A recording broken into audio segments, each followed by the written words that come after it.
ঢাকার রায়ের বাজারে ঘটেছে এক অভিনব ঘটনা। এক হিন্দু প্রেমিকের বাড়ির সামনে অনশন করছেন এক মুসলিম তরুণী বিয়ের দাবিতে। তাদের সাথে প্রথমত আমার ফ্রেন্ডশিপ, তারপর ভালো লাগা থেকে শারীরিক রিলেশন। এই তো মেয়েটির দাবি, হিন্দু ধর্মাবলম্বী এক যুবকের সঙ্গে প্রেমে জড়িয়ে পড়েন তিনি। প্রথম পরিচয় হয়েছিল রাজধানীর একটি বারে, যেখানে তারা একসঙ্গে ড্রিঙ্কস করতে গিয়েছিলেন।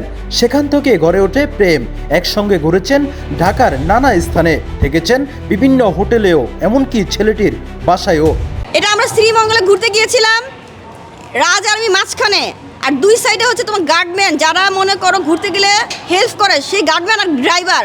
সম্পর্ক শারীরিক পর্যায়ে ঘোরালে মেয়েটি বিয়ের কথা তুললে ছেলেটি তাকে অস্বীকার করে। এখন যদি বিয়ে না করে, আমার সোজা কথা, আমার সম্মান রাজ হয়েছে, সম্মান রাজকে ব্যাগ দিতে হইব। এখন কেমনে ব্যাগ দেবে রাজের ব্যাপার। আর রাজ যদি বলে আমি তো সম্মান ব্যাগ দিতে পারবো না, তো তুমি যদি সম্মান ব্যাগ না দিতে পারো, তাহলে আমি তোমাকে তোমার আমার সম্মান তোমাকে দিয়ে আমি কিভাবে ব্যাগ করে যাবো তোমার লাইফ থেকে। এমন ঘটনায় এলাকায় চাঞ্চল্য সৃষ্টি হয়েছে। কেউ বলছেন প্রেমের দায় এড়িয়ে যাচ্ছে ছেলে, আবার কেউ বলছেন মেয়েটি চাপে ফেলতে চাচ্ছে ছেলেটিকে। যতটুকু জানছি পোলা আছে রিহ্যাব সেন্টারে, আমি যতটুকু শুনছি। ভালোবাসা থেকে শুরু, কিন্তু শেষটা অনশনে। এখন দেখার বিষয় এই তরুণীর প্রেম কতদূর গড়ায়। আইনের আশ্রয় নেবে নাকি মিলে যাবে দুই পরিবারের সিদ্ধান্তে। কেন কাজ করছি জানো?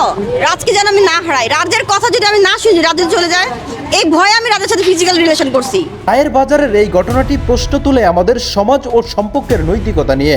প্রেম যদি হয় সম্মতিতে, তবে প্রতিশ্রুতি ভাঙলে দায়ও থাকা উচিত সম্মিলিতভাবেই। যত তাড়াতাড়ি ফিজিক্যালে গেছি, তত তাদের বিয়ের কথা বলছি আমি। কেমন কথা বললে এটা তুমি আমাকে? রাজা আমার সাথে রাতে দেখা করবে এবং ফ্যামিলি সবাইকে বলবে বিয়ের কথা।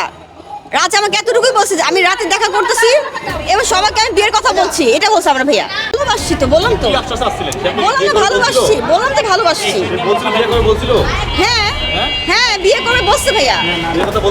হ্যাঁ বলেছে। ভাইয়া এখন তো আমার সাথে কথাই হচ্ছে, আমি কিভাবে কথা বলবো আমি বুঝি না।